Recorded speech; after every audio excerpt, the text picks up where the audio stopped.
Trevor, what do you see as the main advantages of being a guest on a podcast in terms of what kind of reach you can get or the exposure you can build in that fashion? Yeah, most certainly. I find the biggest aspect of it is I'm coming onto your podcast today.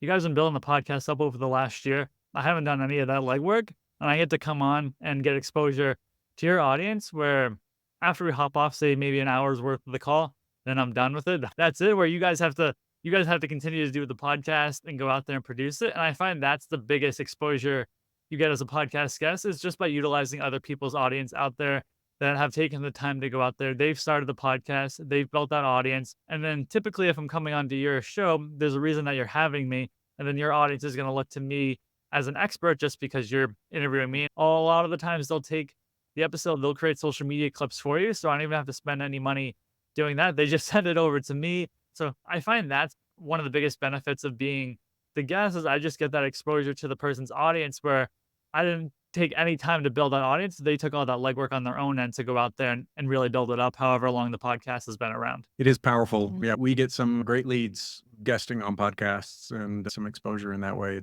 Maruk, let's talk starting and hosting your own podcast. So, in terms of reach and exposure, how do you see the benefits from having your own show? Absolutely. And I was actually taking notes when Trevor, you were speaking. It's good stuff there. And yes, what you're saying is spot on, right?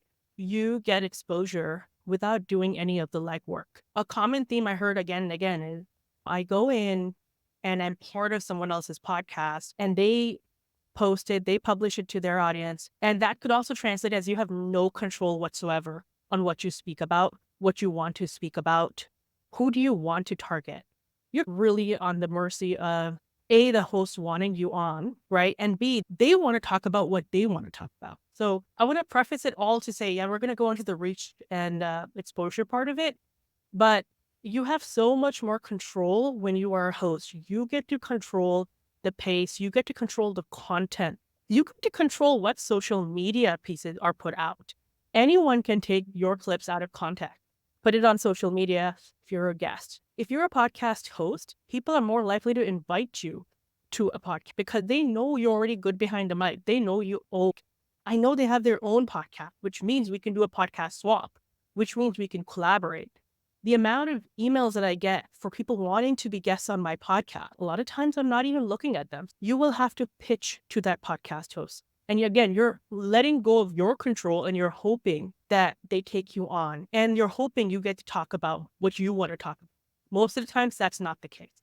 They want a certain side of you. They don't want all of you in that.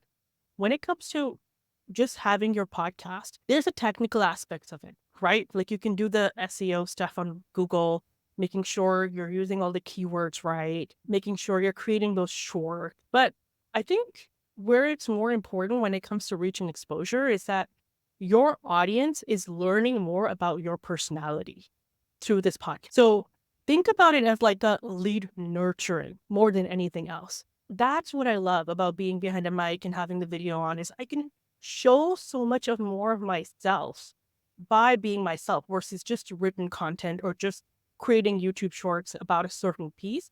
I can just talk about a whole topic. I'm talking to a friend. They get to see a part of me. They technically get to be coached by me. And then they get to see if I'm the right person for them and whether they want to be in my world or not.